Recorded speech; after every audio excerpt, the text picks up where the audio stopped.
It doesn't matter who you are. Once we all hit the woods hunting elk this fall, you, me, and thousands of others will be in the same boat, trying to locate, find, and harvest elk. And before you can kill an elk, like we always say, you have to find an elk.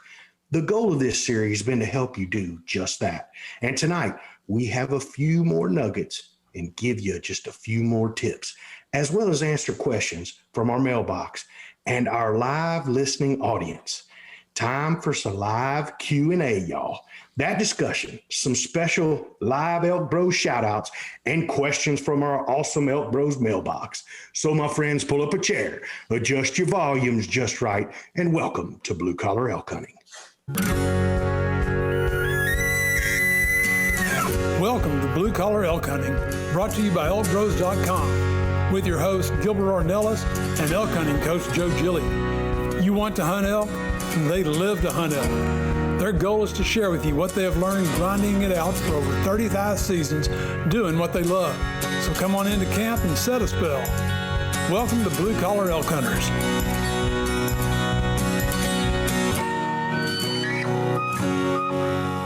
Hello there, everyone. If it's your first time with us, glad to have you. Hope you enjoy our show. And as always, for those blue collar hunters following our show and grinding it out with us every week, welcome back to Elk Camp. I'm Gilbert Ornelas, the host of your show, coming to you from Spring, Texas, and from the DFW area, the Northern Don, Manano Grataron of the Venezuelan Mafia, and from Bastrop, Texas, the one and only Cole Wilkes from Cimarron, New Mexico. Well, you got your elk hunting coaches in the house, Leroy the Ninja Chavez and WWJGD. What would Joe Gillia do's in the house? How's it going, fellas?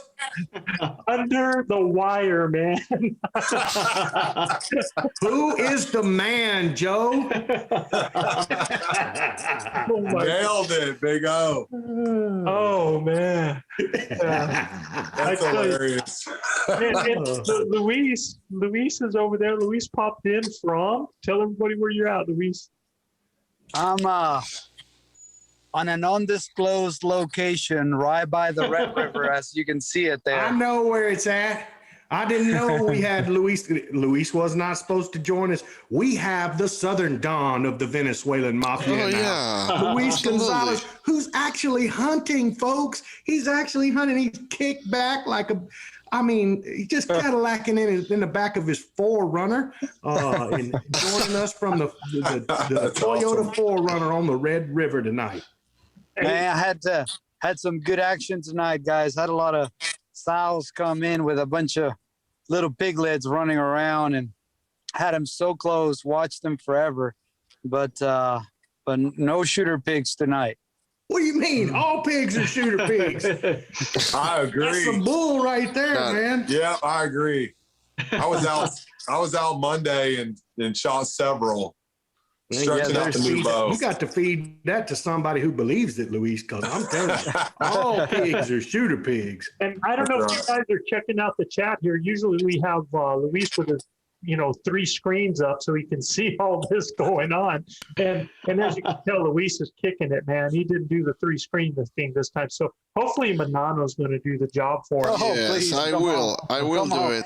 Actually, I'm opening the window right now to see. You knew you had to get somebody else to help out like Cole. I was so happy couldn't do the job. Coming in like crazy, man. Tracy Henry, Elk what's Bros. happening, my brother Chad? John Kyle, Tracy Henry, Scott Baker, Shane's in the house. Shane, I didn't think you were going to be here, man. Casey Gamble, Scott Winter, Sean Dawson over the next ridge, Patrick Drummond. Oh, man, Sean Dawson's in the house. Everybody's showing up here, man. Bobby Rivas is here from Baytown, Texas here. Oh, and, because that's where I was saying, when we were going to introduce Cole, I had his city a little bit wrong. Despacito in the house. That's all right. Yeah. And let's see, we got Chad Jones, man, from Baytown, Texas. Oh, Flatlander for life. Yeah. Another Lone Star State. Chad? And, guys, as we're doing this, Chav, I want you to set the scene there. You got some information for everybody? Me? Yeah. Evidently not, man. So, guys, before we get rolling, we want all of you to get ready for our live audience shout-outs. So here's how you're going to get ready. Here in a few minutes, it's going to get to that point. We want to know, number one, your name, second, your hometown, and third, just one little pride fact about your town or something it's known for or someplace every local goes to. And you'll hear when Gilbert asks for that here in a couple minutes. This way you can kind of get those wheels thinking a little bit, maybe get that plugged in a little bit and hit it so that we can give you guys, man, look, I dread this. You dread this, Joe? I dread this, man. This whole getting places on time with Gilbert coming in like 1 minute under the wire, right? Shoot, dude. I was steady, ready, Eddie. I'm ready to roll. I never know what we're going to get, man. It's just like the box of chocolates for real. So exactly. Man, they filing in, Joe. I mean, all our listeners. I mean, Thomas from the big town of Burnett, Texas is in the house. Yes, sir. In the house, man. So Scott Baker, House. come on, Manano, you have a big shoes to fill. What's up, Scott? This is awesome. So you guys be ready for that. Also, everybody, just so you know how this is going to work, feel free to ask us any questions during the show. The guys will be kind of looking at these going down. We'll kind of try to go scroll back and forth through that to catch you because we have a little bit of delay. So I'm not sure exactly how much that delay is. We're going to find out here. Huh, Joe? Well, I tried to do a little trick so that it wasn't as long. So we're going to find out about that. And if you have a question for a particular person, just throw that out there as well. But we will try to get it as we go there. All right. Manano, please make yourself useful when they have a question for me. Okay, I got here Eric Aragon, Manano, El Rey de la Mafia. Shout out to my friend Eric. Yeah, we're ready to rock. We got Cole in the house, Chav. Everybody's here. I don't know what Luis is doing, man. I think he's sleeping on us over there. As always, that's incredible. We as soon as we got to our spot destination. Yes, I mean he got into the truck and then start playing. I don't know. He got weird, sword. Dude, what's up with your English, bro? You've been in the States for like 20 years, and it's just getting worse by the minute, man. Oh my! What the hell?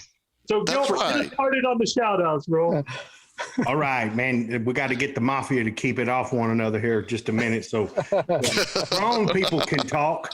I'm telling you guys, because it's a live show, our shout outs are going to be a little different tonight. Before we get to our show topic, it's live audience night. So start typing in those shout outs and we'll have a little fun. In fact, we're going to start with a record breaking video shout out. This shout out is to the furthest video shout out location yet, 3,333 miles away. That's a video shout out to 10-year-old Max Mesner in North Shore of Kauai, the island of Hawaii, where you can hunt pheasant, pig, feral goats, and you can draw a tag to hunt a black-tailed deer. And I bet you they got some access over there too, Joe. Yes, sir. Let's see what he has to say, man. Hi, I'm Max, coming to you from North Shore, Kauai.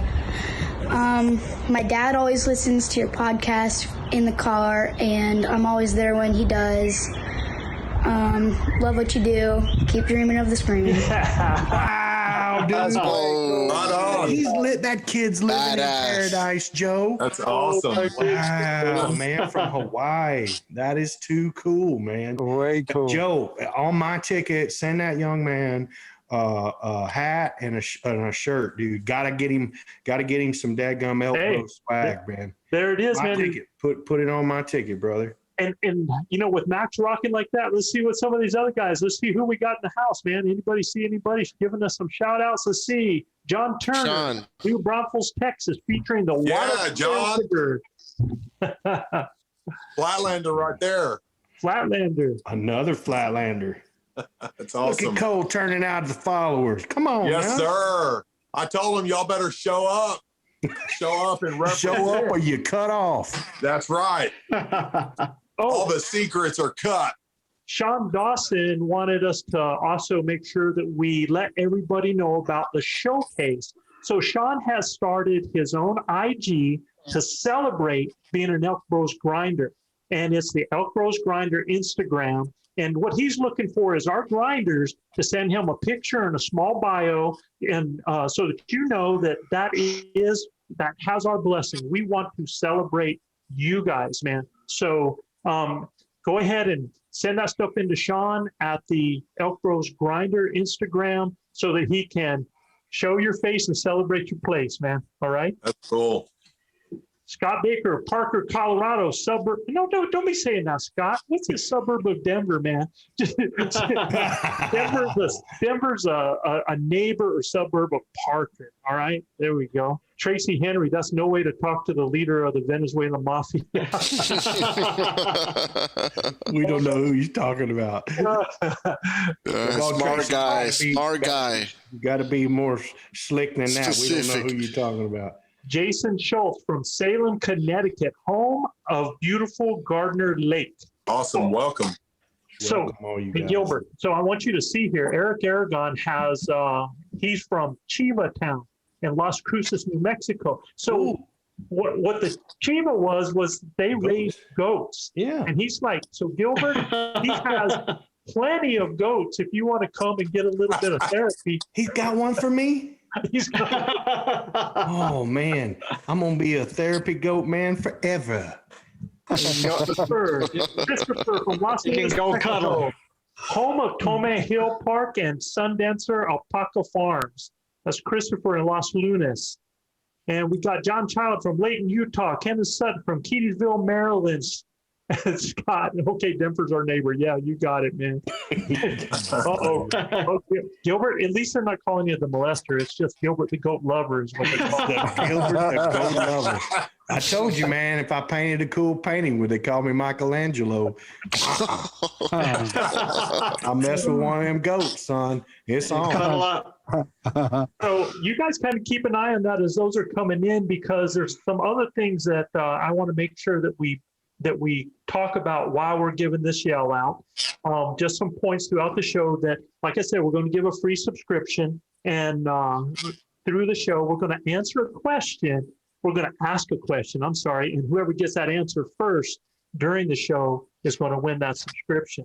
So we'll be doing that. Also, Hey, man, my buddy Scott Winter, he said, hey, from Bend, Oregon, he said, we got beer and we're going to need it because all these people moving in, we're going to have to relocate soon. We got room for you down here, man. Come on down, Scott. well, and you got to remember, New Mexico, 90% of the population lives in 10% of the area here. So we have a lot of rural country. The rest of it, Joe, don't have any air. None of it. We got Thomas Hawker from Burnett, Texas. He said, oh, no, I don't know, man, if we want to say that. He says him and Cole grew up together, and his boy Cole is a beast and still is, man. We love going to Storms for a Storm special hamburger and hunting. That's right. That's all we did out here, Country Boys. Yeah. That ain't all you did, Cole, but I'm going Yeah, you're right. You're right. That'll be for another show and an elk. Yes, sir. We have Keith Despacito, Broken Arrow, Oklahoma, but I happen to know that Keith has familia right here in New Mexico, man. We're gonna make that connection. Kyle Rose, Westcliff, Colorado. Kyle, we're gonna talk. Let's see. Look at all the boys from Joe, that's Showing Kyle. Out, man. That's my hunting brother, Kyle, That's right your there. buddy.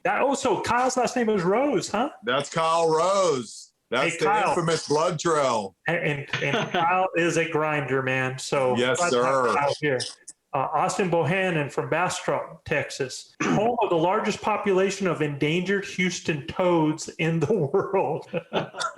That's crazy. I think he misspelled toads, Joe.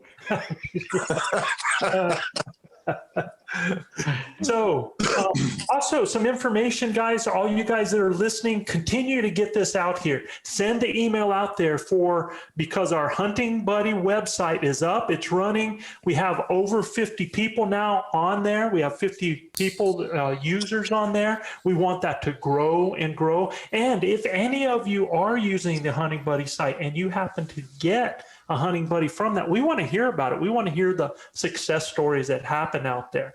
Okay. For sure. Well, Luis is looking for a hunting partner right now. Song like bull. After the last one, I don't think I need one no more.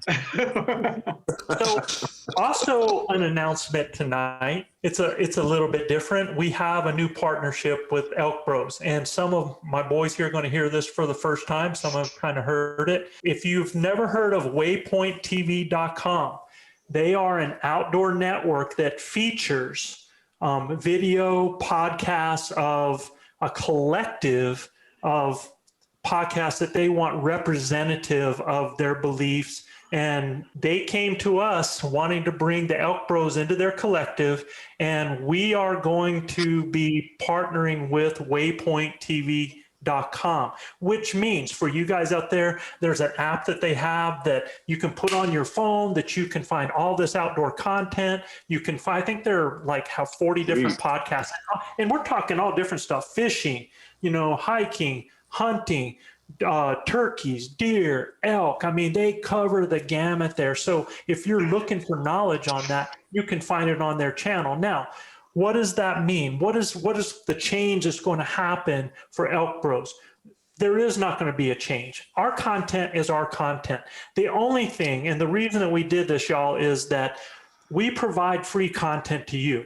And this, for us to pay for this, thankfully, I've had some incredible folks that have helped us on our Patreon account to help us keep the lights on. Well, now that we are going to this network, it allows them to put 2 20-second ads on the front of our show and 2 20-second ads in the middle of our show, in which we can now get revenue from our content without changing our content for you guys. And that's really good, Joe. I'm excited about that, in that now our show can pay for itself. And I have some other stuff in mind now with my Patreon members, because they've been so cool. I want to do something so that what we're contributing in there to support this show is also going to now go to prizes that they can win. Once we get to a certain amount, that I can get them maybe some arrows for a prize. Maybe we can build up to a bow for a prize, something like that. So I think that is something that could actually be a side thing for people to benefit as a group and to have conversations and to be there. So we're going to work on that process as well. So that is some cool things that are coming out for us right now, y'all. Thanks, Kenneth. We appreciate that, man. And we appreciate you guys supporting us. We got Jimmy Williamson from West Virginia. Learning as much as I can before my next elk hunt. Planning for next year. Twice so far for no luck. Been twice, but no luck. We're changing that. And number one, we don't believe in luck, bro. So yeah, we make your own. You're going to make some luck. We're going to make that happen. All right. We got John Jones from Southern Iowa. Hey, how you doing, John? Love hearing you guys in the house. And I don't know, what do you guys think about the partnership, man? Oh man, you and I talked earlier this week, and I was like, man, this is so cool. Yeah, I mean, I'm down, and these guys are going to love what we do. Be able to broadcast it in a lot, blast it out even better, and we get to do what we do and not change our content, and have some people on that want to advertise and this, that, and other. So yeah, I think it's growing. ElkBros is growing, and that was our whole intent of this, is keep our blue collar guys fed, and one day, the show contains itself. And, Joe's had a great vision for this ElkBros. I mean, this started, you guys don't really understand this, but this started 12 years ago. ElkBros was started, and, we, a couple of years ago, Joe said, what do you think about doing a podcast? You like to talk. So Half the time they can't get me to shut up anyway. That luckily throughout my life they've paid me to talk a whole bunch. So, yet Joe, I think it's fantastic. I'm down with these guys, and I can't thank you enough for hustling that and these guys reaching out to us. And so that's the cool thing, Gilbert, was not be disappointed. That was the cool thing was I didn't hustle anything. It was really cool that they came and wanted us to be a part of that. So, Hey, Joe, go ahead. Real quick, with the questions, right? So, as a listener, you said nothing should change, right? I mean, people would still be able to go to their podcast platform and will still be there in the same spot. All the episodes will be there, and nothing really changes on the listener side, right? Absolutely nothing changes other than those ads being at the beginning and the middle. That's it. That's all. That's really important, Joe, because I won't change my unleashed vocabulary. So everything shows up the same way. Everything, our content length is whatever our length is. When we do this, our show is dependent on where we go with it each time. Sometimes it's longer, sometimes it's shorter. You're going to be able to find it on Apple Podcasts, Spotify. But the cool thing is now it's going to go to Samsung TV. There's a couple of really cool places you can be able to find a podcast now. And we might even take this up a little bit to the video side. So it's real exciting, man. It's real exciting. And one thing I want to do before we miss out on some of these is Amelia Escobar from Edinburgh, Texas, home of the Rio Grande Valley Wildlife Refuge. Shout out to the Flatlander right there. John Chavez, Utah. My boys are showing up. They are, man. I love it. I love it. Up away from the Golden Spike place where the Transcontinental Railroad met up. Cool, John. That is just awesome, man. We got Tracy Henry. I don't know if you guys know Tracy Henry. Remember Tracy Henry? You should, because he did a custom knife for our giveaway last time. And, Awesome. There's Henry knives and there is the Henry knives. And that's what I'm telling you right there, man. He just did an awesome. Oh, that's cool. Thank you, and appreciate you guys giving us all the best wishes. And so what we're going to do is we're going to get into the show now, and we'll continue to listen to those, and we'll try to read this stuff as you guys are doing it. Madison says, hello, Dad. Hey, girl. She's right behind me. That's awesome. That's funny. And, Jason Schultz says, welcome, Flatlander, great addition. And absolutely, Cole, one thing. Thank you guys so much. Absolutely, man. I think, and I want to see more. We're going to have more quality people coming into this circle because we're going to need that. We're going to need to build that coaching staff because we have a lot of things in mind that other grinders will be able to benefit from. Absolutely. Yeah. Well, we're going to make this happen, man. The wheels are turning, Joe, and the Elk Bros are growing. I'm digging it. Randy from Compton, California, heading to Montana. Go rocket there, Randy, man. Hope you have the course, dude. If you have the course, we're going to do everything we can to help you out. And look, if you don't have the course, go to the daggone podcast because make sure you can run faster than all of the people in your camp there, Randy, because y'all might be in grizzly country. If not, just shoot one of them in the leg and you can outrun them. I promise you, the grizzlies. and I do want to announce this ahead of time. We have had our base camp online academy at half price now we're almost going a year. It'll be a year in August. And I'm getting ready to add the Finding Elk component to it, which I think is going to really round that out with the other components that are still to come in that base camp as well. But once I put that Finding Elk component in there, then we're going to be going regular price. So you guys that are going to go ahead and want to catch that, because once we move that up, it's going from the half price up to $99. And if you don't think it's a value, talk to anybody that has that at this time, because it has just, there is so much content there. You would have to go to so many webinars or seminars or different places paying hundreds of dollars to get the information we give to you. So I just want to put that on, make sure everybody knows what's going on with that. All right, Joe, Joe, real quick with regards to Elk Camp and the Academy, what are we looking at with regards to the modules and upcoming stuff?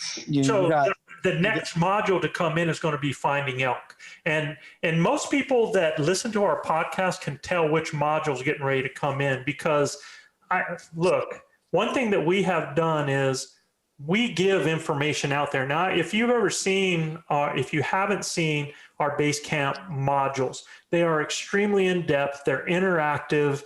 They've got a lot of different ways. They've got a lot of information that is really a little more extensive than what we do here, because on a podcast, you give information, but some of this stuff, man, we could talk about for a week, so. Yeah.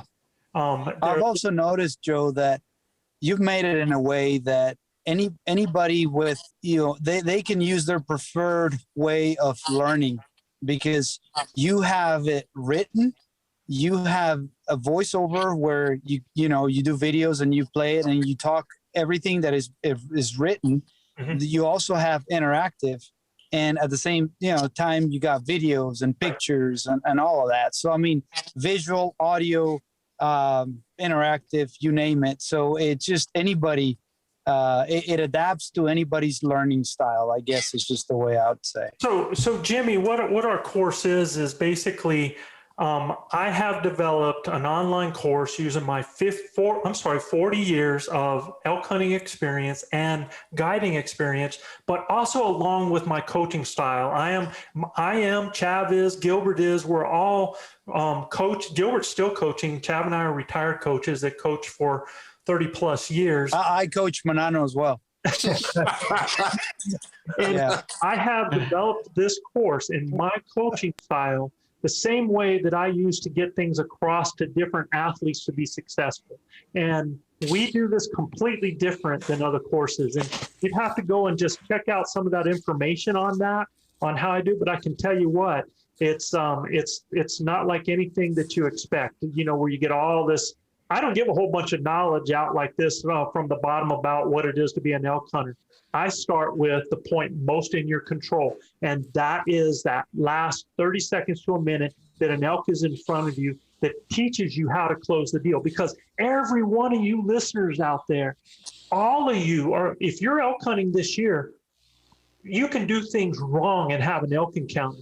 But it's kind of like that dog chasing the car. What do you do with it once you catch it? So that's what I start with, so that when I come back now and I go from how to close the deal to a setup to a response to calling, when I come back, you understand where you're going with things. It's not like you're getting information and not sure where you're going.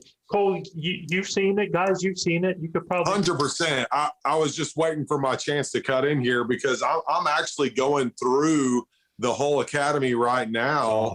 Awesome. Because I'm having to get everything that Joe wants to force into y'all's heads, right? And I'm able to see and put together these situations that I've even had out in the field. And then I'm like, oh man, I can't even believe you're giving this away type of information. And it really makes a lot of sense whenever you start really, the way Joe breaks it down. And I'm ADD. I can't sit there and read all that stuff. So he reads it to me and I get to follow along. And then he has all the pictures and everything. Like, right. Seriously, it's blown me away. Just the short time that I've got to visit through it. Yeah. And starting from the finish to working back, that's genius, Yeah. Simply because it's a way to teach that's not taught. And, I like it. I've been through the course and all its elements, and man, I'm telling you, it is. I mean, we've undersold that here on the show. I mean, we try not to, pimp it like this is the only thing we got, right? I mean, come on, it really is one of the best training tools I've seen on any kind of e-tool that there is. And yeah, it'll cut your learning curve down quite a bit. 100%. 100%. And I think, if you go over it a couple of times, you pick something up every time you read it. So yeah, and absolutely. One thing I want to tell you guys too is there's just two things of information, because Luis talked about how I do audio throughout it, and right now, I'm still adding audio to modules because it is quite a process. The first two modules are pretty good, but I've made so many changes. I'm always changing the modules and adding to them because it's really weird because there's so many things you take for granted. And then you start going to go, oh yeah, I forgot to tell this. So I start adding different content, different images and stuff, and building this thing. Because this is going to be mine and Chav's legacy. This is going to be what's going to exist when we no longer do. And I will not take anything less than the best to represent us. And I'm very proud of it. But I want to tell you this. Here's the second thing, is that I don't care if you buy our course. Go out there and get a course. Go out there and get any course, buy multiple courses. Your knowledge of elk and elk hunting and the skill sets and the strategies are your greatest tool. I have been hunting this is going to be my 39th season, right? 39th season? Yeah. Look, I've taken 36 elk in the last 38 years with my bow, state land, called in thousands of elk. I've called in for hunters that I guide, thousands of elk in different situations. And I want to tell you this, I did it wearing tennis shoes. I did it shooting double X75s. I've shot the same broadhead for 30 years. I used camo from that we would get from yard sales or that we got at Christmas. We ate peanut butter and jelly sandwiches and bologna. Look, y'all, what I'm trying to tell you is it's not about the gear. Now, gear is great for making you comfortable and helping you stay out in the woods longer and being comfortable in camp and getting better sleep. But it is right here, man. And it's right here. That's what's going to do it. Yes, sir. And then you also have Never give up. I was gonna say, Chav, to put the icing on the cake, you got Chav's words of wisdom there in the course as well. What I was going to say was, it's like Joe mentioned, it's ever evolving. You may read it one week and go back the second week and there's some totally different information, even at the very beginning of it. Like Joe mentioned before, we've probably forgotten more stuff during the course of the years that it just every once in a while, oh, I remember that. And it's always evolving. So it changes all the time. So it's not even if you read it once or gone through the whole program one time, it's going to be different the second time you read it. So keep that in mind. Yeah, Jason, you got to love double X75s. And John Jones wants to fix that eye up on your googly bull. Yeah, I just seen him. No. I said, hell no, John. I like my wild eye bull, man. The way he looked when he came in. Joe had him worked up, son. All right, y'all, we're going to go ahead and get into our content tonight so that we can answer y'all's questions. And I want to tell you this. Hey, Ash and Dom, do we have the little one in bed yet? I'm trying to find out if my granddaughter's in bed because... Yeah, Manano's about to go to bed. Hey, you're in bed, bro. Of course, you're not reading the chat, right, Luis? Yeah. You're not reading the chat. So tonight... I'm glad. I'm really glad. Tonight's topic is we're gonna finish up on finding elk from day one, all about boots on the ground, y'all. And this is nothing about e-scouting. That's a whole different conversation because all of y'all are going to do e-scouting, and every single one of you you're going to think you have all your plan, everything there, but then you're going to get boots on the ground where you actually get to confirm what you've been e-scouting. I mean, it's kind of an educated guess when you're doing your e-scouting now. It can put you in a lot of great areas, but it is an educated guess, right? And then you're going to get their boots on the ground, and I can tell you, it's going to look bigger, it's going to look steeper, and it might seem daunting to you. And that's why we did this, because a lot of people are like, where do I start? So is the little one in bed yet? Okay. All right, because I was going to. Luis couldn't resist. He went to the straight to the show. So he couldn't resist. He's like a girl. Was just in case anybody wanted me to do any calling, it's going to have to be like in the next 10 minutes. So if there's any request for something that you need clarifying as far as calling goes, especially bugling, I can cow call all night without waking up my granddaughter. But I'm in the family situation right now, so. Just wanted to put that out there. What we're going to do is we're going to add some additional points as well as answer your questions, and we're going to put some questions from the ElkBros mailbox. And so, guys, you guys keep looking down there at the bottom at the questions at the ElkBros mailbox, so that if we have a lull in questions, we'll just throw those in between.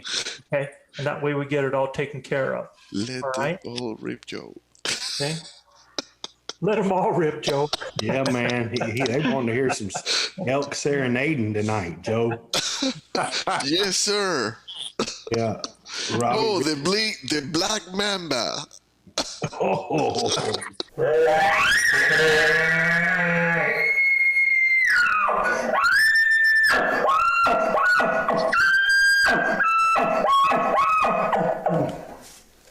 Oh, Jesus, I got virolacus.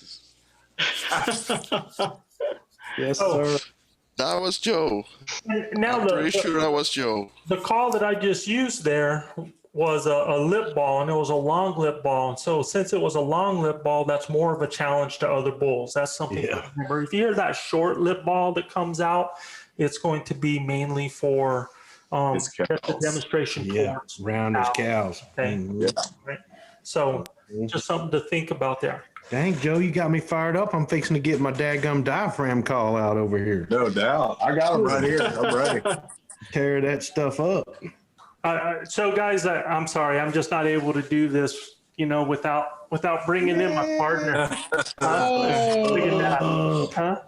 Oh, Hi, Ellie.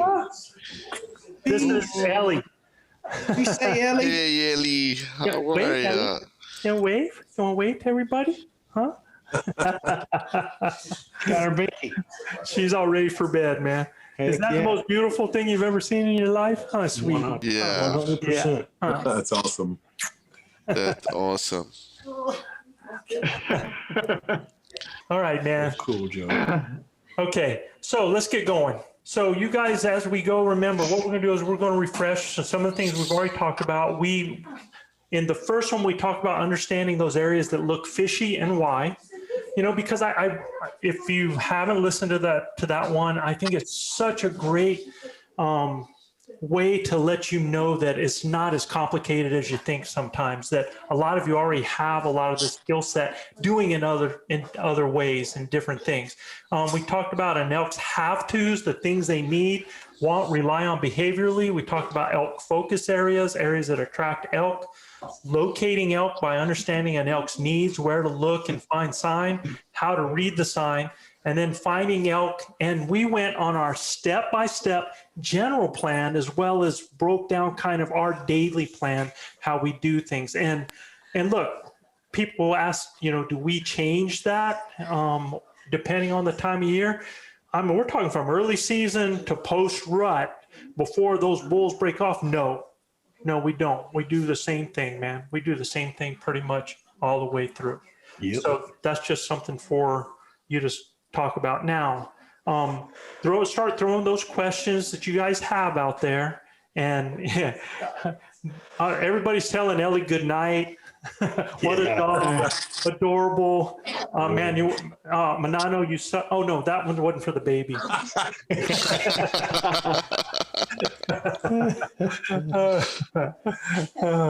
That's awesome, man. Kenneth Sutton, Manuel, you chase Luis away. Yeah, he's a girl.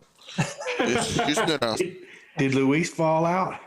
Yeah, I haven't seen him, so I'm not sure. He must have went to bed. One thing that we want to make sure that you understand is that when you go out, when you do hit the woods, you do. I'm sorry, I get distracted by these things because it says Chav changed his name from Sam's Club. Yes, I find that. That's awesome.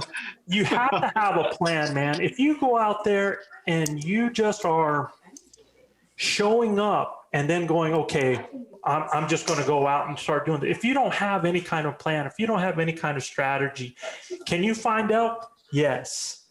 Are you going to find them consistently? No. You're going to really struggle, because I got news for you. People with a plan. Cole, have you ever struggled? Oh, every season. Chav, you ever struggled? Yep. Yeah. Every year. Yeah, I mean, it's part of it, But I'm going to tell you now, if you ain't got a plan, you got to wish. That's right. You better make a plan. Yeah, I think if you're in really good shape and you can walk 10 miles a day and you have 5 days of hunt, you're going to get 1 or 2 opportunities if you're in a decent area. But not everybody can do that. So you want to be more consistent. No, and they it takes can't. a plan. Absolutely, man. Yeah, absolutely. So There he is. we have a question. Guess my question is that I used a fixed pin sight. Now as a new hunter coming into the backcountry for elk, should I switch to a dial pin? I did buy a black gold sight. All right, some of you pin shooters, throw that out. Yeah, go ahead, Gilbert. I don't shoot a 1 pin, so I don't want to be dialing anything up. I know what my yardage is. That's a big target. I don't know. I've been shooting multiple. I don't have a ton of pins, but I know if I'm going to shoot a bullet 80 yards, what it's going to take to do it. Or if I know I'm going to shoot a bullet 40 yards, I know what to do it. The big thing about pin shooting is you got to know your yardage. Yeah. That's imperative. You cannot draw your bow back on a bull if you do not know how far he is. You will end that hunt disappointed. I promise you. Yeah. So you guys need to understand what 30 and in is. Anything past 30, you're probably going to need to get your rangefinder out. And especially in these corridors we shoot down or downhill or uphill or something. I've yet to get just a perfect flatland shot. It's, we're hunting in the mountains, fellas. So understand what 30 yards looks like. And your distance from 20 to 30, if you're shooting these bows like we shoot today, these nuclear bows, it ain't going to be 3 inches different. So it's not going to matter whether you use your 20-yard or your 30-yard pin. But once you get past that, things start changing. The gravity takes effect. And, I don't like a 1-pin sight because I don't want to be dialing anything up.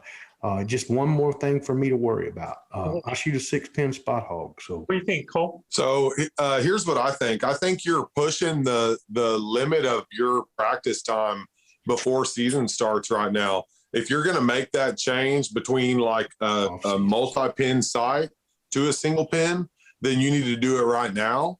Yeah. Otherwise, I think you need to keep with what you're used to, because if you do what we're talking about and you call those elk in like in the range that we're used to, you're talking about 45 and under most of the times, guys. So,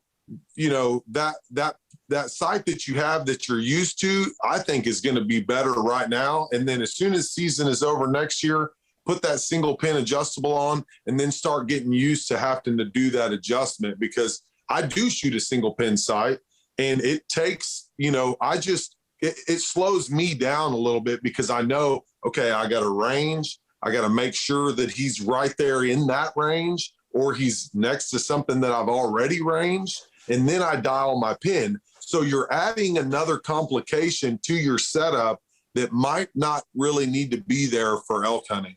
Yes. So let me And to each his own. Each guy's going to each his own. Each guy's going to, but Cole's 100% right. You got to practice with it. Yeah, and the thing is, you are adding more movement to your setup. You're there 20 yards, 30 yards. You have to add a little bit of movement, and so that's not comfortable. I'm going to give you a different perspective. I'm going to tell you, take that single pin, set it for 30, and then know where you got to put it on an animal for 40, 20, 50.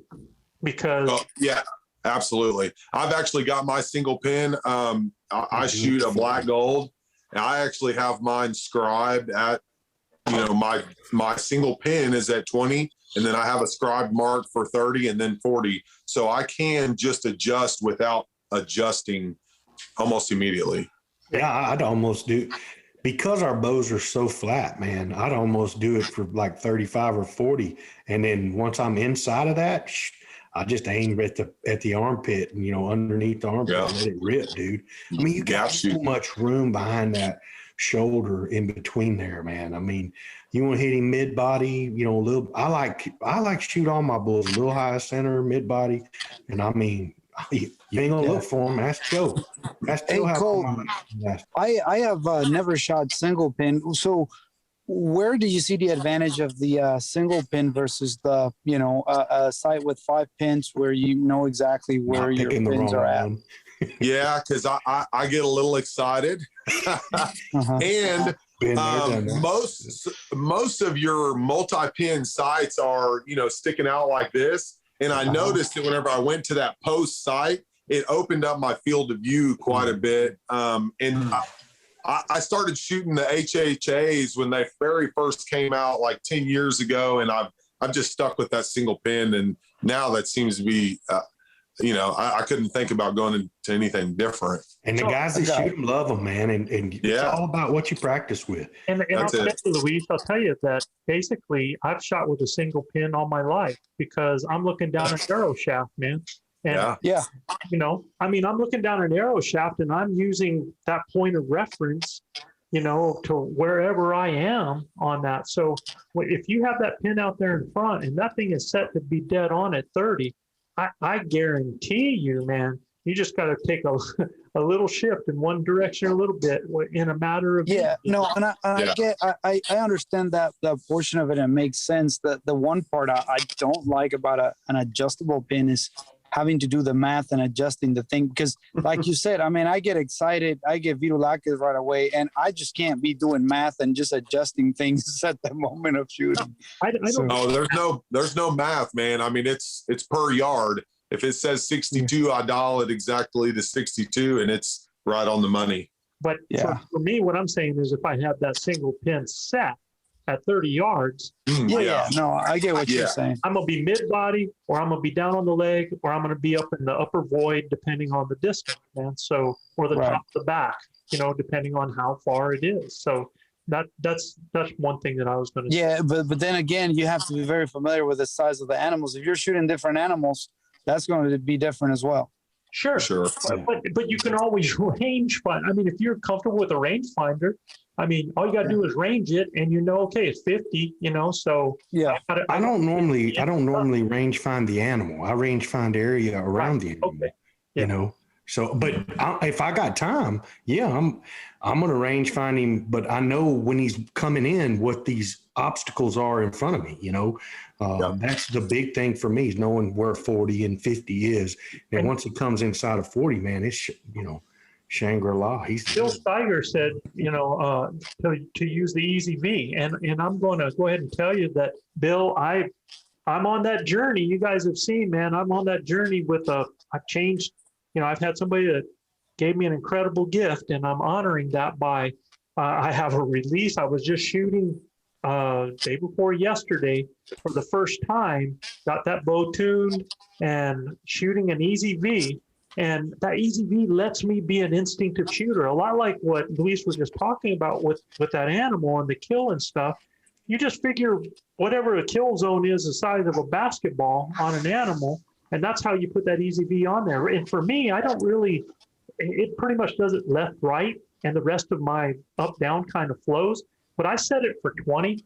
And if you guys have never looked at Easy V, it's just kind of where you're going to line out for, the first lines on the top of it that are on the side. It looks like a V. You place things on the inside of it, man.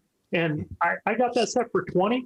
I went 20, kill. I went to 30, had never shot 30, put it up there, kill. Went to 40, first shot ever, kill. It was zap, because it had my left-right set. All I needed was something, left-right, and my instinctive shooting took over from there. It was amazing. I really liked it. So, man, that's awesome. Yeah. Joe, we got another question here. It says, Joe, when using a mouth diaphragm, can I get a sound out of it? I can get a sound out of it, but he's taking over from the cat caller from Brendan Houlihan. And he says, what I can't figure out is what to do and need to work to get some elk sounds. And he says, is it tongue placement or the placement of the diaphragm in itself in the mouth? Thanks for everything you guys do. And one of the things I wanted to show is this is a diaphragm that I use that has not been altered.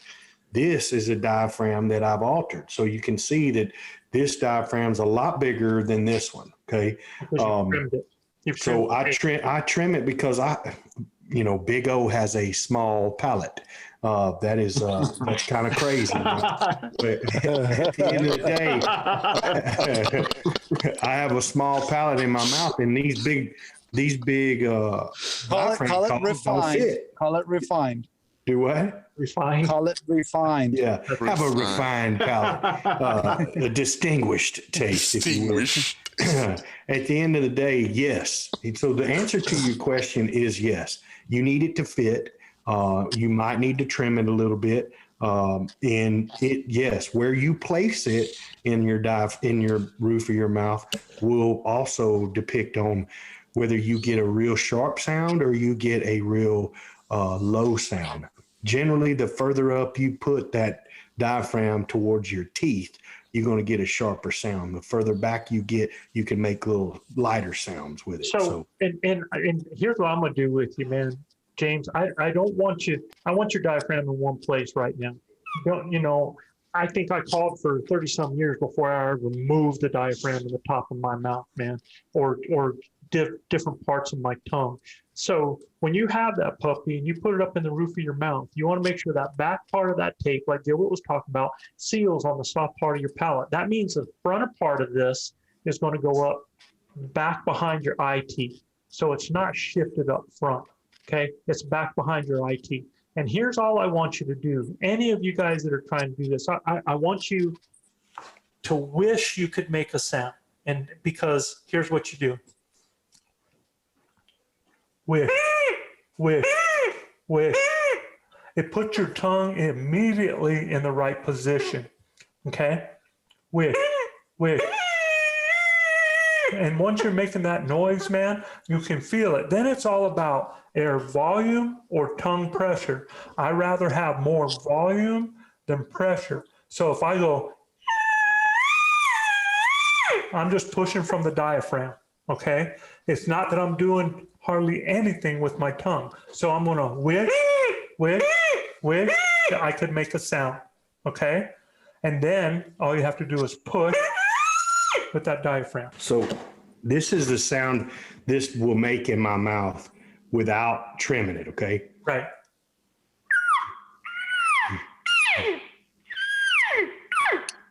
Okay, that's what it'll sound without trimming it, all right? But because I'm losing air behind it, all right? So this is one that'll sound like once you've trimmed it right.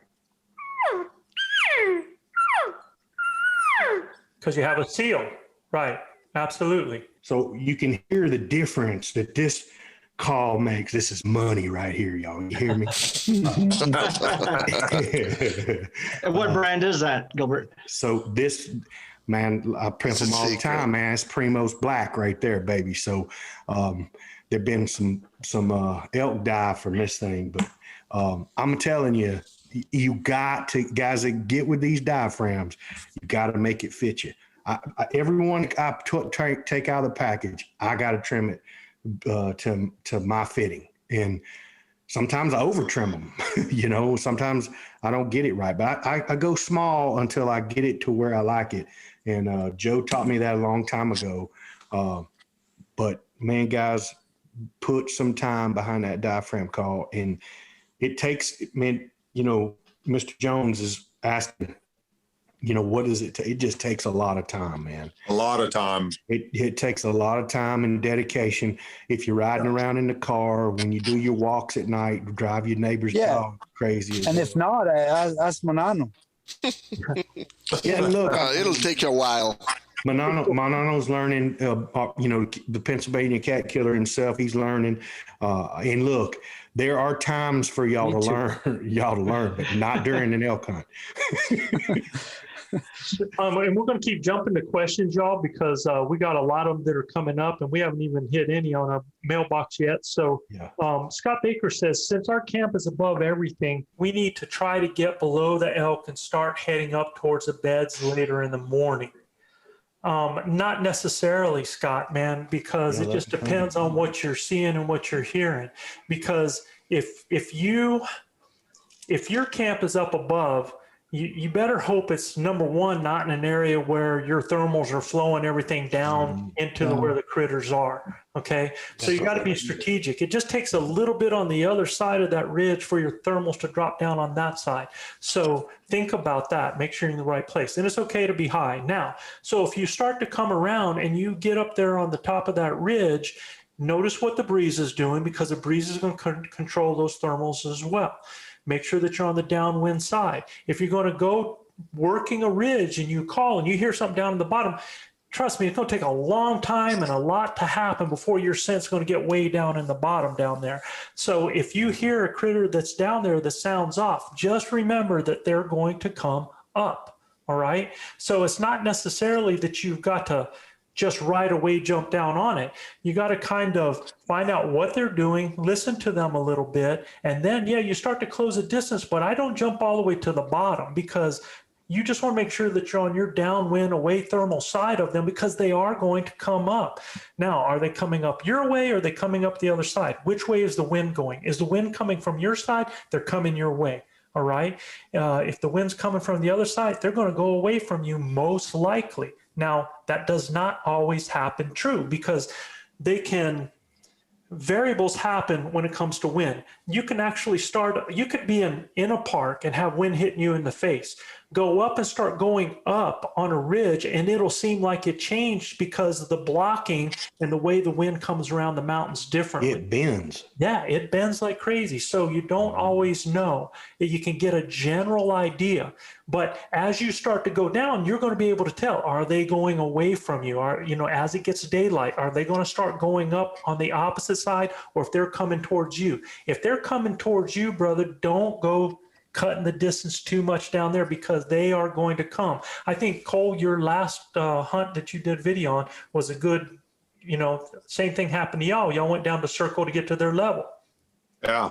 Yeah. And really, if we probably would have just stayed still and listened a little bit longer, we probably could have waited for them to get right in their bed, and we wouldn't have to drop down and do so much work, beforehand. We could have just walked right in there, really. Mm-hmm. Yeah. Kyle and I camp really high in some of these places. We're talking like 11,000 feet. We're spiked out. So most of the times we put ourselves in that higher range because we know the elk are going to be coming up there in that general area to bed down. So we kind of eliminate us having to do any of that hiking. We're already there, and we're positioned and waiting for the thermals and everything to change to be able to not to only move that, in. you're in position to be able to hear from different drainages and stuff, man. And early. Absolutely. I mean, it really helps you for your night bugling. It helps you for your morning calling, so that you can hear things. In that cool air in the morning, sound carries a long way. So I'm telling you, unless you put a bull to bed that you know where he's at and you want to be on him in the morning, if you have no clue, and I say this, I think I said this in the last podcast, if I have no information, the less information I have, the higher I want to be. That's right. Yep. To be able to pick stuff up. Okay, so I agree. There was also a question. Hey Joe, real quick, brother. I'm gonna chime out, man. Peace to y'all. Good luck tomorrow. Wish me luck for tomorrow. Good luck, brother. Go, Luis. Get Shoot them all. Get that camera going. Shoot them all. Shoot them all, Luis. You got plenty of arrows. Yeah, don't be passing them. Jason Trophy hog hunting. Jason Schultz said that he made a comment that the ElkNut app is great for learning how to call. It's worth its weight in gold. I'm here to tell you, absolutely. Paul Medell. Man. Paul is fantastic, man. A fellow grinder. Mm-hmm. Just an incredible individual. And he put together a terrific app that should be way more than what he charges for that. For $10, you get that elk hunting knowledge. And you buy it, you have it forever. I mean, anytime it updates, you keep that app. I mean, if you do not have that app on your phone, then I don't know what to tell you. You're behind, man. You're behind because that guy, man, he speaks the language. Absolutely. No doubt. I mean, absolutely. And another cool thing, Joe, I'm going to pimp our brother to the north of us and west of us, Mr. Guy DePlanche, with Western Contours podcast. He had Paul Medell on his podcast, and they did Do what, Bo? We had them on ours. Yeah, they did an amazing job talking about elk and situational calling. And Paul is, man, he's awesome. You guys need to go check that podcast out because it was spot on with situational calling. Yep. Yeah. And Paul and I, we talk a lot. Yep. And it's pretty crazy how when we talk, we're like, it's hard for us to believe that two guys in two different places have so much of the most similar ideas. Calling styles, yeah. But I'm going to tell you, it's elk hunting. Yep. So elk or elk, it doesn't change. Once you get to know what they're doing and what that language is, you might call it different things, but it's elk or elk, man. So there's only so much that could be different about that. And if you think people have like these secret codes and secret, it's not. It's just elk behavior and understanding what to do, when to do it, and why you did it. That's pretty much it with that. So my next question is, what is better, a fixed blade or a mechanical blade in the backcountry? Come on. Thacker, man, we don't do mechanicals, bro. You're asking for trouble with mechanicals. It just absorbs a lot. It absorbs a lot of energy on big game. For us, we want to shoot something that's going to give us a cut on contact and 2 holes. I mean, that's what we're looking for. I've shot mechanicals at deer, and look, we shoot a hammer. I mean, I'm a 31-inch draw at 70 pounds. I shoot a heavy arrow with a big, heavy broadhead on it, and I blow through deer with a mechanical. But I'm telling you, I've watched guys shoot elk with a mechanical, and they shake it off like a bad case of fleas, and I'm just not down with it. So we shoot fixed blade broadheads, right, Joe? Absolutely, man. We want 2 holes. Yeah, 2 holes, man. And I've even heard some guys, there's some incredible large 2-bladed broadheads that are I mean, those things, you could shoot rocks with them and shoot them again, man. Yeah, I mean, them Zwickies and iron wheels. Yeah, but I have heard people that have zipped through an animal just with those 2, that you have more possibility of that seal. For sure. A little bit. So the more cut that you put into that, the better. Some people like 4 blades. I'm a 3-blader myself. It's just what I shot a 4-blade muzzy for years. Got killed a lot of animals with it. I mean, look, that's a hammer of a broadhead, and you get a pretty good blood trail. But I mean, for real, guys, when you shoot, if you haven't watched our podcast on shot placement, when you shoot them where we tell you to shoot them, you ain't worry about a blood trail. He's gonna fall in sight. Yeah, Matt. Well, go ahead. Not just that. Let's look at this really. The broadhead is the most important part of your entire harvest, right? Agreed. That's what you're depending on making that kill. Yeah. So it really, I think we all can kind of agree that without the mechanical, it kind of takes away a failure point, right? The blades are real small and they've got to be able to fling back or whatever it is. Well, with a solid broadhead, you don't have to worry about that mechanism not working or a blade just coming detached on a rib bone. It's going to go through it when you use a fixed blade. I like an iron wheel or a Strickland Helix. That's what I like to shoot. I've been shooting Wasp broadheads for 30 years, man. So I just shot some pigs with a Wasp sledgehammer. Awesome broadhead. Yeah, very good broadhead. Yeah. And Matt Flowers says, I had the chance to hunt with 2 new elk hunters. What's more important, having more encounters with elk or having success? I'm talking Rockies versus Rosies. The coast is nasty. So Matt, I'm a little confused because I'll just tell you what's more important is having more encounters, because more encounters create success. More opportunity. Yeah. The more encounters you have, the more opportunities you have, because it's a game of odds, man. You might have 5 call-ins and you might only get 1 opportunity out of that. This is where I was so proud of these guys, is that last year, other than the one time that Gilbert had a peep turn on him, man, we brought elk in. These guys closed the deal. Manano, first time, closed the deal. Gilbert, the next day closed the deal. Luis closed the deal, man. I mean, all of us had that opportunity and we sealed the deal. So that's incredible. Cole, same thing with you guys, with yours, man. You guys brought them in and you sealed the deal on those. But you had situations where the bulls come in close and you don't get those opportunities. You have an encounter, but you don't get the opportunity. Yeah, I mean, like I said, every time you get an opportunity and you get a chance to seal the deal, the last thing I want to worry about is my equipment going to work or not. I know it's going to work. Yeah. I mean, we hunt these nasty hogs down here year round. And if you pass through both shoulders of a hog, you got a really good shot of going through both, a bull elk's body. But I'm going to tell you, you hit something hard on that bull elk, you better make sure you're shooting something that can endure it. And for me, it's a really good fixed blade head that cut on contact. I watched our brother, our elk ninja, shoot a bull. After we 12 yards? Climbed up a mountain of mountains. Chav 12 yards? Yeah, 12 yards. And he hit a limb just with the back end of the arrow, not the front end of the arrow. He hit just kind of, as the arrow went through the little bit of brush, it just skimmed a limb and it popped that blade open. And when it popped that blade open, it hit that bull and it had no penetration. And I mean, he hit him in the 10 ring. I'm talking conk, and it was just hanging out of him. When the bull spun, I thought it was hanging out on the other side. I'm like, oh, this is a dead bull. He's thinking to fall over any second. And no, he walked off like a flea bit him, And I'm like, of course, there was another herd bull pushing him with a big herd of elk. But at the end of the day, I was like, man, you smoked him. And he goes, I don't think so. He said, I think I missed him. I said, oh, no, you didn't miss him. We went down there, and sure enough, there was blood, but it was all superficial. It was muscle blood. He had maybe 2 inches of penetration. So, man, that was something. And we worked so hard to get that bull. Yeah.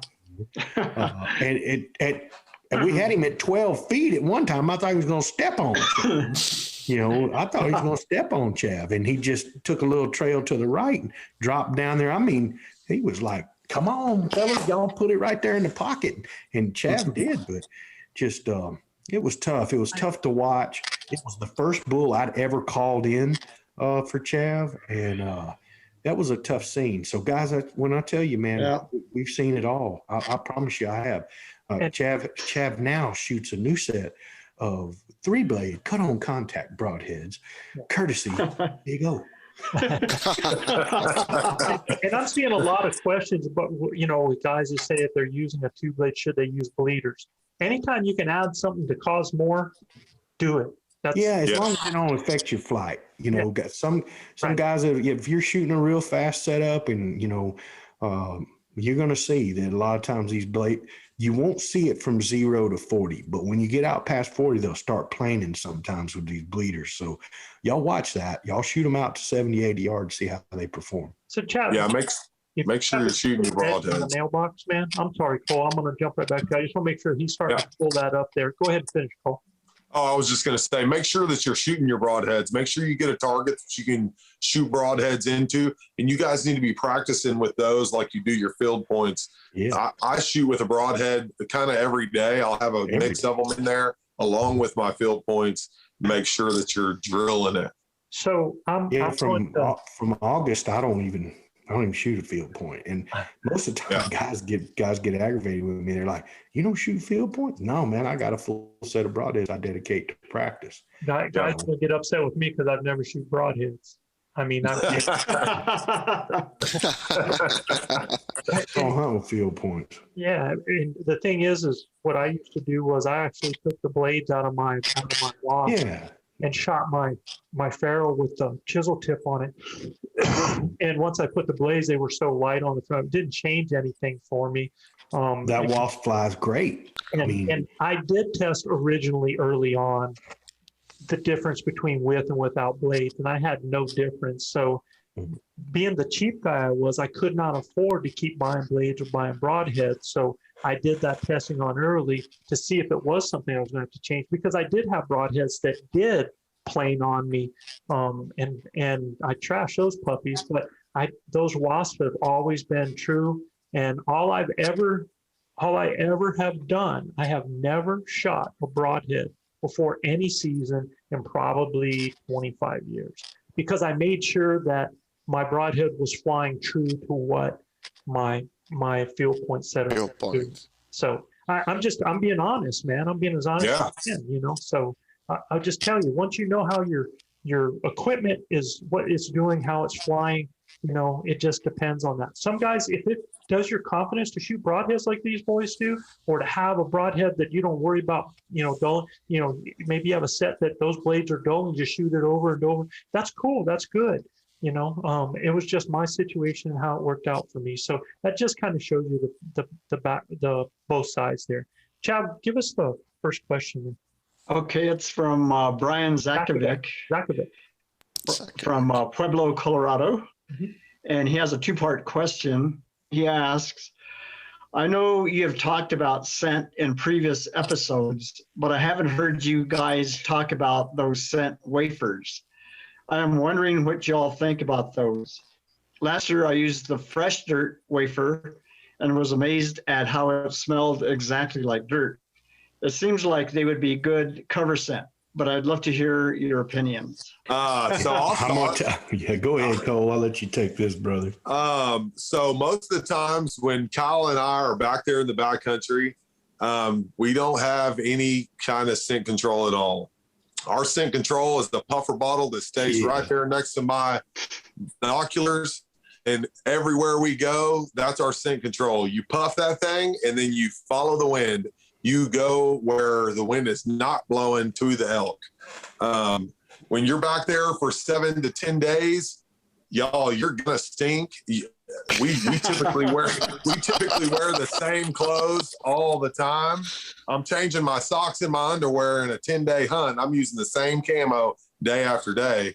You know, and that's just because I don't want to carry this stuff. But that's our scent control is playing the wind all the time.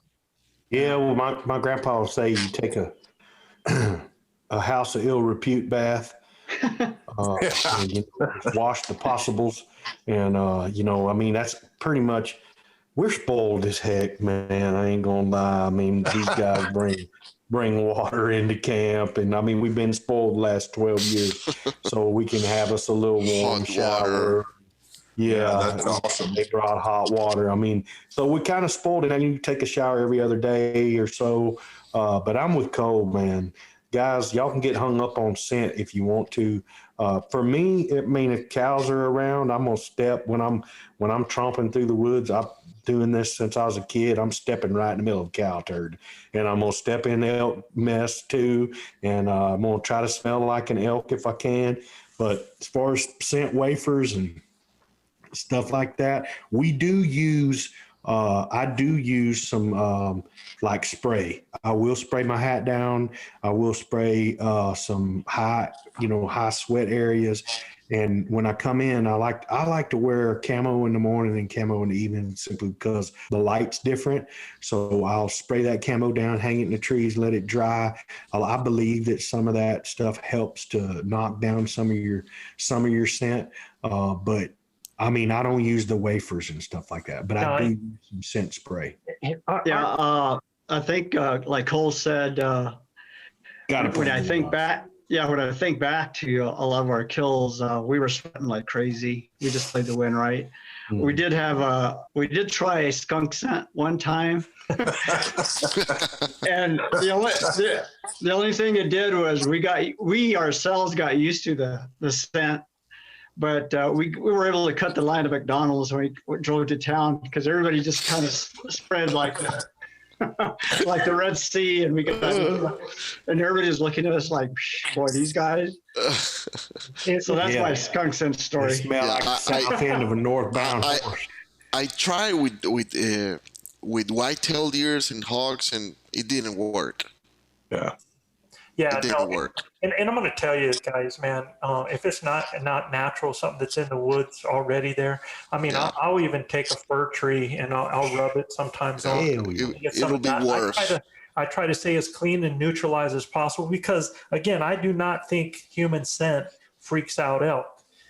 people say that, they smell a human and they're gone. That's not the case. They smell humans all the time, especially in Colorado, man, all the daggum time. I had Scott Baker's on here. Scott Baker sent me a picture earlier today of all these elk that are out there in this field behind his house. You don't think all those elk are smelling human beings, man?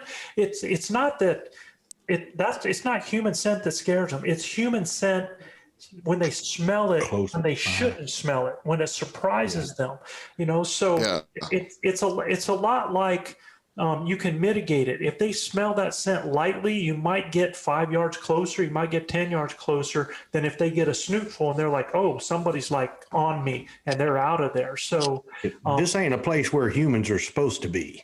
Yeah. Right? When you're up in the hills, that humans ain't supposed to be here. Well, but they smell respect any human there. Dude, man, there's a lot of them stinking coal wilks up there, man. And I'm gonna tell you right now, I've seen elk, get hit in the face like a mop. And I'm telling you, that scent hits them and they're like, whoa, they Katie bar the door, but it's because they don't see people in those places year round. That I'm sure, like you said, around that guy's house and back in the field behind his house, they see people year round. Oh, they see them, they smell them, they smell cars, they smell. And that's the other thing that I want to tell you too, is that elk are very forgiving of people in vehicles. Mm-hmm. Because they're used to that in those areas where there are people with vehicles. They will let you drive through an area where they are without blowing them out. They might go up onto the side, but they are smart. They understand that. Go look at them in the middle of Estes Park up there, man, in the middle of the town. So yeah, it's really not that your scent is what freaks them out. It's when it's like anything, man. If they smell you where you should not be, at that time, that close to them, then they're out of there. Okay, so keep that there as far as that. What's the second part, Chav? Second part is being new to archery elk hunting. I have pretty much all my gear with the exception of a rangefinder. Is there an entry-level rangefinder you would recommend for a blue-collar hunter? There are so many options out there and prices are all over the place. Any input would be greatly appreciated. I use the Leupold 600, and there is another good one. It's called the Vortex. Yeah. I mean, those two, you can't go wrong with. Yeah, and I used a Nikon for years. I mean, but I don't anymore. I have both. I have a Vortex and I have a Leupold, and I think my son is still using a Nikon. So, I mean, either one of those entry level. What I like about the Leupold is it has angle, angle calculation. Yeah, angle calculation. If you're up or down. Yeah. If you're in a tree stand, it'll calculate automatically the angle, the distance. Yeah, the distance. Or if you're shooting downhill, or if you're shooting uphill. My friend says he uses Estrus Gel on a twig and clips it on his hat. What do you think of that, Joe? I don't like anything that is not natural, Tracy. Again, I would rather smell like nothing, because if I'm coming in on the animal, I'm not going to go in there and get the wind blowing in his direction, hoping he smells that Estrus Gel on me and comes running over. That's not going to be how I do it, man. Well, I tell you one thing, you'd be like R.C. Knox. You'll have to say, you got to do something. How's that on you, son? You better be ready. And guys, if you have any questions over the series that we've done about finding elk, something that confused you, start popping that in there as well. Yeah. So, Dan Schultz from Milwaukee, Wisconsin, he said, I'm going to Colorado for my first archery elk hunt this year. Should I focus more of my time on elk calling skills or e-scouting? I have been working with the ElkNut app and practicing my car while I drive to Milwaukee, Wisconsin. I'm tempted to go Jared Scheffler style, whitetail adrenaline, and find where the pressure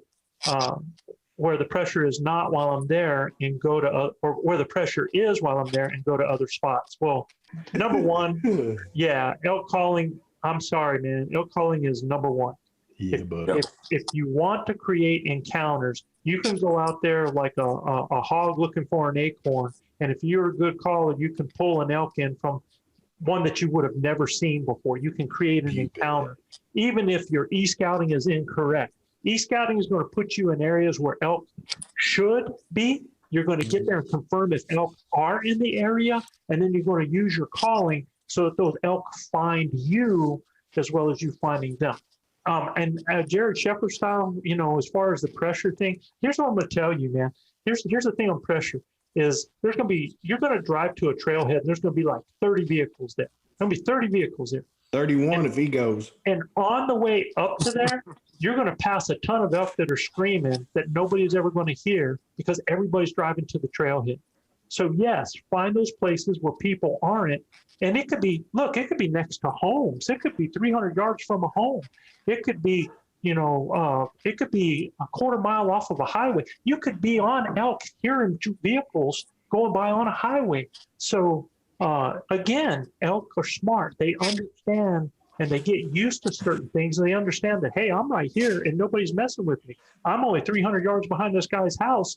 Nobody's messing with me. It's a good spot to be. So anybody else on that? Yeah, no, I've been with the Great Lake Carl Gamage, and we climbed up the top of this mountain. And I mean, this mountain was a little tabletop.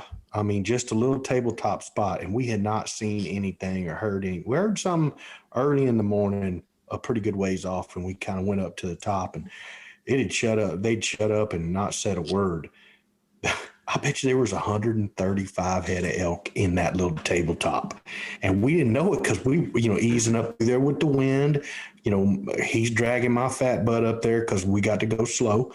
So, I mean, he's dragging me up there, and we get to the very top, and we sit down and just start to grub out a little bit, get a little bit of that trail mix and a protein bar and drink a little water. And I hear, like, maybe 40 feet to my left. We're just sitting there eating. And I stand up, and it is the mother herd right next to us. And they're in a little spot that nobody would think they'd be, Joe. I'm talking a little bitty spot. A little depression. Yeah, a little depression on the top of this mountain. And lo and behold, Carl called a bull in for me, but a cow got in the way, and she died. So, I mean, it is what it is. Well, and what happened with that was you guys have been looking for elk for how many days and hadn't seen it? Oh, man, a whole bunch. And everybody pushed them up there. So I'm driving into camp, and I come across, as I am just entering in from where everybody is parking, I'm in 100 yards from where everybody's parking, driving up to camp, and I see a herd of elk. I get to camp, they go, we haven't seen an elk. I go, I just passed the whole herd. And they went down there and shot an animal out of it. Yeah, we sure it was right down there where everybody was going by it. So I drove right by it. That kind of reminded me of the time that the year that Gilbert killed that 347 bull. We were driving downhill in the dark, and we got passed by about 10 different four-wheelers going uphill. And they had to have passed through that area that Gilbert got that big kill. And that's the same year that I think some of the guys with you, Joe, had a couple of opportunities also in that same area. And guys drove right by us, didn't they, Chav? Yeah, we just waved to them and headed down. They went out. We're working bulls, and these guys are driving right by us. It's like, see you later, man. They're coming in. See you later.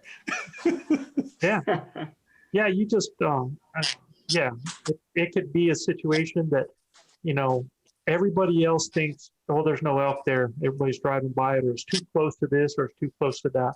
And that's not always the case, man. Yeah. And like Joe said, if you can get them talking, if you can get them to kind of give their position away, then you know what you got to do, Yep, absolutely. Manano, you want to take the next one, Bob? Yes, sir. This is from Chris McColvey, Santa Rosa, California. First off, I would like to throw in a shout out to Mr. Sean Dawson. Thank you again for hooking me up with Basecamp. That's a great product. I feel like the odds are already increasing in my favor. Right. So this is a long question. The part A, what's up, Elk Camp? I know my last question was about spikes and cows, but I want to know about bulls. I'm looking at third rifle November 13 to 19. If what I'm hearing is sinking in correctly, even the latest cows or second or third cycle cows should be done being bred by then. There will most likely be snow on the ground, and the bulls will have wandered away to their sanctuary areas. So I'm looking for the highest concentration of food, close to thick timber and unforgiving terrain. Does that sound about right? Yep. So let's take the A response first, right? So, Chris has been listening, man. And the only thing I would tell you, Chris, is 13th to the 19th, some of those bulls are already starting to come out of some of those sanctuary areas, man. Mm-hmm. The later, the better, but especially if snow starts flying, they're going to recover. They're dropping off right around the 11th to 12th, and they can get reignited if there's another estrus that happens in there. But most of those bulls are pretty much done, and they're going to drop off, and they're going to go and they're going to get in a hole. You just think about that. If they drop off on, let's say, the 13th of October, and if they took 3 weeks of recovery there, that's putting them into the first week of November, pretty much, right? So, where's he hunting, Joe? What's that? Where's he hunting? He's hunting bull elk in rifle season in Colorado. No. Okay, Colorado. Gotcha.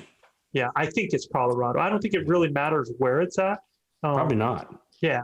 I mean, if it's over on the Oregon coast, it would matter because you're not going to deal with the same situation with snow like that. But and they can stay there forever. But as long as he's close to the concentration of food or water, he will be right. Okay.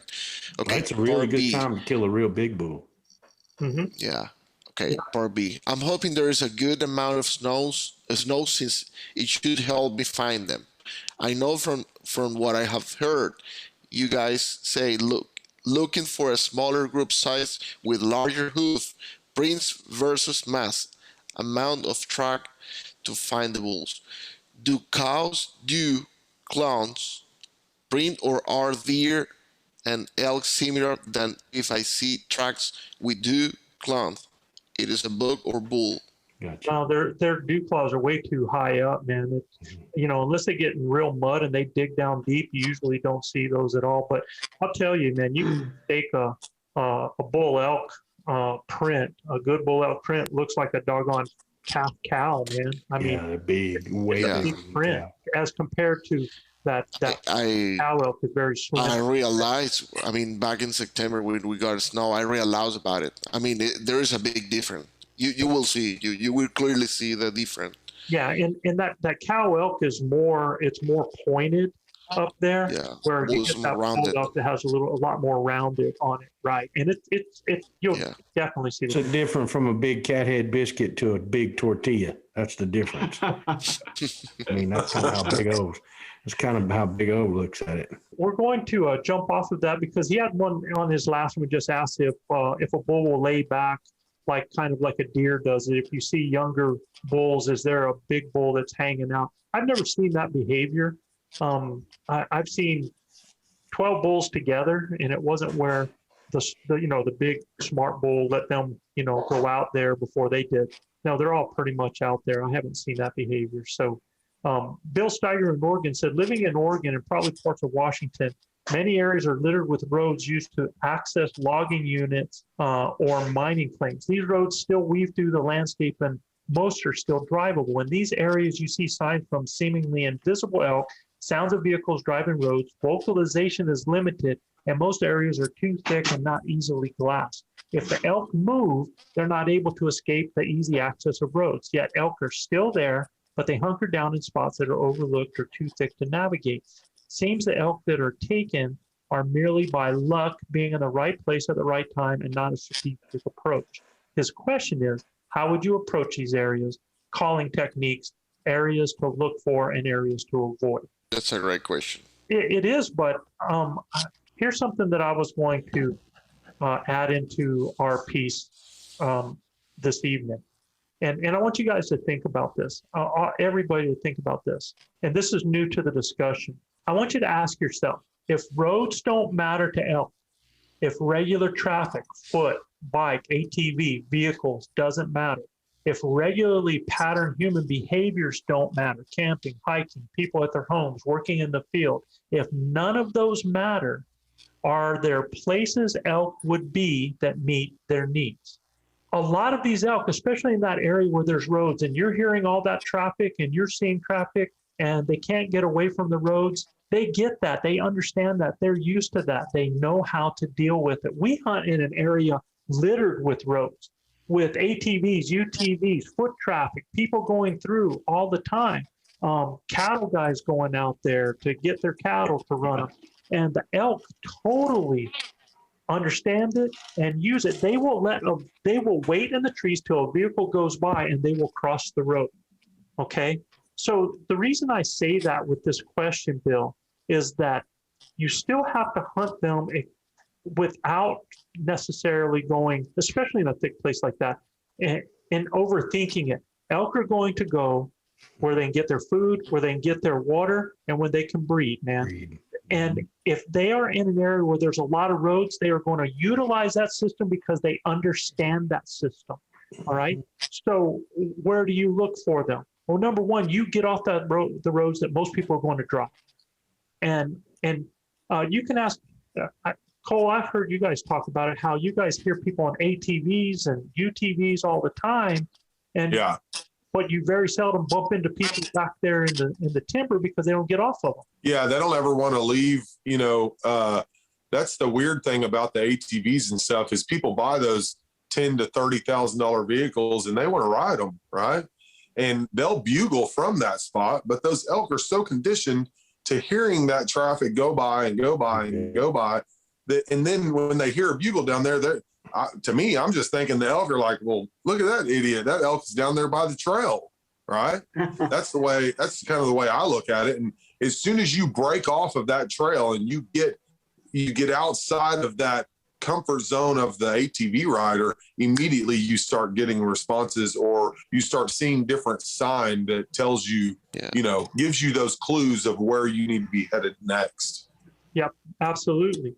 You have a Scott Baker said, Joe, you said elk study our patterns for sure. And 100% they do. Yeah. They know those farmers' movements. They know those guys that come in and out of their movements. And when the woods start heating up with people, they know exactly what time it is. Ain't their first rodeo. And think of the turkeys on farmers' farms, man. Yeah. They'll sit there and they'll let the doggone tractor go by them all day long, right? But as soon as the first gunshots start going off, it's like, oh, game over, man. We got to get over in the trees. So it's the same thing with these critters. Now, I will tell you this, Bill, is there's something that every elk uses and leaves, and that's elk trails, man. And if I was in those thick areas, especially in those thick areas, they're going to find their best areas to walk. I would be on those trails to figure out where they're going from and where they're going to.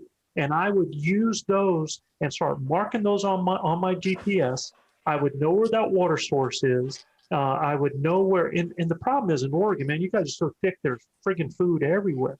Yeah. So if it's the breeding season, man, I'm definitely going to take advantage of that. But I'm going to use more breeding sounds while I'm doing it and cow talk than anything, because everybody's screaming bugles trying to get these guys, right? So I'm going to try to do something a little different in the game. And what I'm going to do is I'm going to pretty much put on my own thing. Instead of trying to engage an animal, I'm going to sound like my own little group, trying to bring them to me. And then once they sound off, if they start doing something, then I'm going to do that. Now, I tell you, if you really want to talk to somebody who's had a lot of success in Oregon, give our buddy Tony Wintrip a yell. True. Yeah. He is a West Coast killer, and he can help you out with a lot of that as well, and some of the things that he does. But in talking to him, a lot of the things were very similar, very similar. But I wouldn't freak out. In fact, some of those access roads that aren't being used, because you said some of them are still drivable, the ones that aren't generally have light coming to them. They're generally flat. They catch moisture, and elk feed on those roads, man, because they get real grassy. So some of those are the places that you want to be moving through as well, because our 2 tracks where we hunt are gold. We use them all the time, man, because elk use them, right? Yeah, and go try to visit those areas at night and utilize that night bugle. If you do get a response in the middle of the night, more than likely it's a real elk. It's not somebody down there, messing you around. You can pay attention to that. And if you look at that area and say, man, I heard that bugle down here, and then you see a clear cut or something like that Oregon has, then you can be like, well, man, there's a good possibility if you go back super early in the morning before sunrise, hit that bugle again, you might catch them going to their bedding area, and then you have a leg up. And here's the other thing about pressure is if you want to avoid pressure, hunt when there's not pressure instead of when they're max pressure. Most guys are going to hit the woods first thing in the morning. They're going to go back to camp at midday, and they're going to be back in camp before dark. So that's why I really like the midday stuff. That's why I like to be there before daylight. That's why I like to be out there after dark in order to locate stuff. So I want to do my locating and my finding when other people are not. And I want to do, especially in those areas where you think you're getting a lot, is find those animals, like Cole says, at midday when they're in their bed. They're there for 6 to 8 hours, man. And now you're in that time of day. It's hard. Bugles don't, and elk talk doesn't travel as far. So now you're able to actually get after it in there. And most people aren't even going to hear it because the daytime sounds are happening. It's not that morning sound. All right. I hope that helps you out, Bill. Areas to look for and areas to avoid. I hope I gave you some of those. Yeah. Gilbert, take the one from Austin there, and I'll check our distance if we have any more here. My brother to the northwest of me here, Austin Bohannon from Bastrop, Texas. Love fishing Lake Bastrop. Tell Gilbert that if he needs some goat yoga to come to my house. Laugh out loud. He said, when I left to go to Colorado last September, I came back to my wife and purchased 4 pygmy goats while I was away. I know, man, you show up sometimes, you got brand new furniture. Now we have 7. He said, plenty of hugs to go around. Heck, all the Elk Bros can show up and get him a hug from a goat. That's cool. He says, so my question is, how do y'all keep your ATV / side-by-side secure when you park it on the trails? I just purchased a 4-wheeler to take to Colorado next year. And since I spent lots of time walking 4-wheeler trails miles before I drop off into spots where I found elk, I'm just worried that I park the 4-wheeler and walk miles and maybe overnight into a backcountry and it's gone when I get back. I plan on taking the key, obviously, and I was thinking of getting a cable lock and locking it to a tree. Do y'all have any other suggestions I may not be thinking about? Well, I tell you one thing that I've heard guys that are starting to do is they're putting a camera around their ATV and UTV, just so in case somebody bothers it, they can at least try to either get a license number or an ID on who did it. You got to kind of strategically place it. But Joe, I mean, we hide our keys most of the time, and luckily, I don't think we've ever had anything come up missing. But, we hunt in New Mexico, and most everybody up there, upstanding citizens, and, the great state of New Mexico has not, the people of Mexico has not done us wrong. I think most people are. I think most of us have to watch out for each other, man. I think there's just like, it only takes just like one bad apple when we hear. I wouldn't leave it right in the middle of the trail there, Austin. I'd probably pull it off somewhere and get you a good parking spot off the beaten trail. But you take the key with you, man, and the cable, it'll be more than enough. Austin, I'm going to tell you too, man. I don't like taking my key with me. I like stashing my keys someplace where it's known, and I let my buddies know if there's buddies with me. I like it to be near the bike, stashed someplace, because if something happens to me or if I lose that key, I'm screwed. So I like to keep it someplace hidden so that if something happens to me, I can, and I get somebody on a radio or something, they can go and get to my bike. So that's one thing. And I think, stashing your key and I think locking it to a tree is going to be all you really need. Plenty. Because, if somebody wants it, bad enough after that, they're going to get it no matter what. Locks are to make honest people honest. Yeah. Just take a tire off of it. Take the tire off and tote it on your back. You'll be all right. Just leave it over there under a bush somewhere. Eat the lug nuts with you. That's a good idea, Cole. That's a straight country brother right there. Yeah. That's the way we do it over here in Texas. Exactly. You come by and there's a missing wheel on your four-wheeler. You know who that is. That's gold. Yeah. Well, and guys, I think Scott Baker's, I think we pretty much already answered that for him. He actually asked that earlier in the show in there.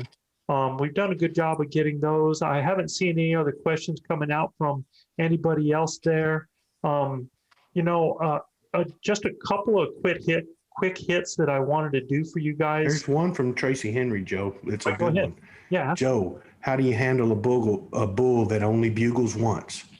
I set up and I do a scenario on that bull because and I'm kind of curious as to why he only bugled once. I'd want to know if he responded to a cow call. Did he respond to a bugle? How did you follow up? Because sometimes they'll respond to a weak bugle, and then somebody will follow up with a scream at him, and he shuts up.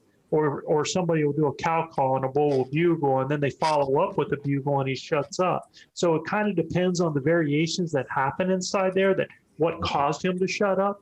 But a lot of times if that bull talked and he's within a certain distance, I'm not giving up on him. He's still there and he can still hear me. So what I'm doing is I'm going to be introducing my cows. I might, and I'm going to do that. I'm just going to act like, I did hear a bull, but I'm going to act like it's a series where I'm just I've seen good sign and trying to put something in. I'm going to give it 35, 40 minutes of doing a scenario where I'm sounding like cows, and then I'm going to introduce a bull, and I'm going to introduce breeding noises and display noises. I'm not going to do any type of challenge stuff. I'm going to act like it's one of my little scenarios, like we have in our base camp, and I'm going to paint that picture, and I'm going to give it that time, and I'm going to enjoy it when I do it. I'm going to play out the play. If I have more than one guy with me, we're going to do cow calls from different directions. We're going to set up, and I'm going to look for that booger coming in on me silent, because Tracy, I'm telling you, that bull is still in the area. If he gave you one call and he shut up, there's a reason why he shut up. Well, and you need to listen to what kind of bugle it was too, Joe. Mm-hmm. If he's screaming at you, challenging you, well, then that's one thing. But if he's rounding them cows up, you hear a good roundup bugle, well, you know what he's doing. So I mean, the two of those won't have you do the same thing, right? So you read what he said, and that's where you answer back, or you cut the distance immediately and get up on him, because I mean, if he's rounding cows up and that's all he heard. A lot of these bulls are like that too, man. If they got cows, they'll shut completely up. They'll sound off one time to get them where they want them, and they'll start pushing. That lead cow will go, and you won't hear anything else, because it's not that they don't want to. That's not that they don't want to call back to you. It's that they don't hear you anymore. They're moving, So or Gilbert, that they push their cows just right over the ridge, so that you're not hearing them anymore. That's right. A lot of times they are still bugling to let those cows know where they are, and you just can't hear them. Not able to hear it. I mean, that's right, Joe. I've seen guys that are 400 yards over a ridge and not hear bulls on the other side. So that's right. That's right. That happens so there. Big thing is understanding what his bugle was, and if you could tell what that was, man, then you can pretty much, like Joe said, make your plan. But we love to put on scenarios, man. Sound like we got our own herd going on, because they're herd animals, man. They hear something like that and he's a lone rascal. Like Joe said, many times I've put on a scenario and I've stood up within 15 or 20 minutes and I should have waited 30 or 40. Because the bull's standing there looking at us, So got to give it that time, man. I think a lot of us just don't give it enough time. And Joe and I, we're aggressive by nature as far as calling and moving and everything else. And even Joe and I have been had one shut up on us, and we've stepped out a time or two, and he's looking right at us. Joe. Absolutely, man. It happens to the best of us, man. Hey, man, that's all right. We'll make the next one. That's right. All right, Gilbert, I think we're going to call it a show tonight, man, and let some of these guys get out of here and get some sleep and start dreaming of the screaming. Awesome, man. Another fantastic show, guys. If you like what we're doing, please subscribe, rate, and review us. You got to go to Apple Podcasts or iTunes to review us, and you can check out more elk hunting content at ElkBros.com. Just a reminder, if any of our listeners would like to have their questions answered on our show, just have your questions sent to info@elkbros.com. That's info@elkbros.com. Guys, like we say down here in the Lone Star State, and I know Cole agrees, husbands, kiss your wives. Wives, kiss your husbands. Hug your babies, keep your broadheads sharp and your powder dry. And we'll see you next week right here on Blue Collar Elk Hunting. And for all of our grinders out there, another great night. And here's some music from our brother Tony Wintrip to close out the show. Laters, everybody. Shout out to Tony. Later, guys. I make my living working east of town, late nights in the summer till the sun goes down. I can't stop thinking about how my life's changed, but I'm still the same as I was young. I peeled them bark trees one by one, made a couple of dollars, filled my gas tank once. And I left my high school, barely made it by, but I found my way back. Oh, how time flies, living Northwest wild. Hunting, fishing is my kind of style. I float the Wainuchi when it gets hot. I'm proud of all the things that I've got. I'm digging in moss bags up in the sand, and after work a cold beer in my hand, picking wild berries off God's land, and drinking my buddy's homemade wine, living Northwest wild.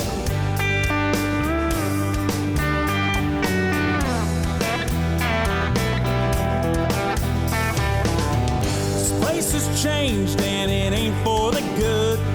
There's a bunch of new faces in my old neighborhood, and the logging market goes up and down. There used to be a little export in this booming town. I fill my freezer from the river and the woods, kick it back with my old man. Yeah, my life is good, living Northwest wild. Hunting, fishing is my kind of style. I float the Wainuchi when it gets hot, and I'm proud of all the things that I've got. I'm digging the moss bags up in the sand, and after work a cold beer in my hand, picking wild berries off God's land, and drinking my buddy's homemade wine all the time, living Northwest wild.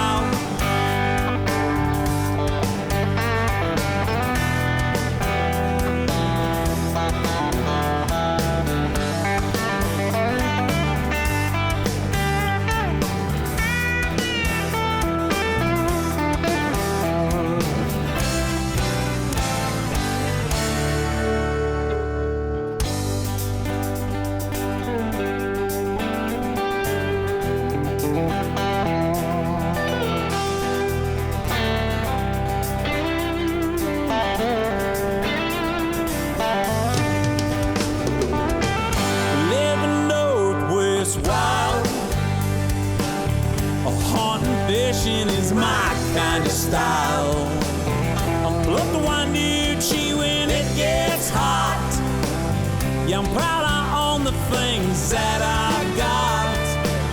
I'm digging the moss bags up in the sand, and after work that cold beer in my hand, picking wild berries off God's land. I'm floating in the bay now, I'm watching my line all the time, living